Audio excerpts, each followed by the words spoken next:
Right now. Turn to Allah and say, oh Allah, forgive me. That's simple. That's simple.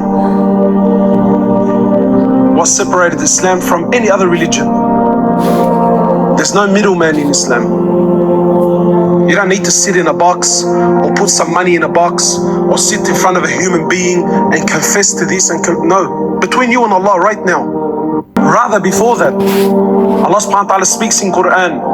Allah says, oh my slaves, those who have transgressed against themselves, don't you ever give up hope in the mercy of your Rabb, in the mercy of your Lord. Don't ever give up hope.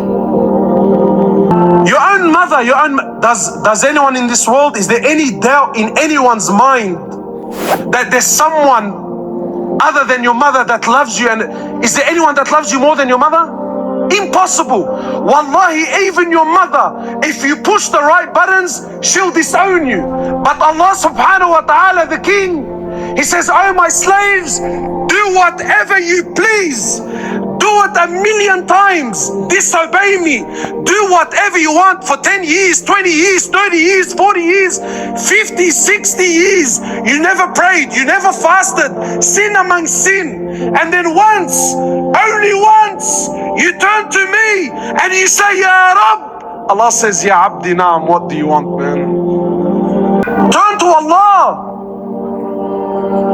Allah says, my slave, if you come to me with an earth load of sin, but you don't associate partners with me, I will come to you with forgiveness that matches it.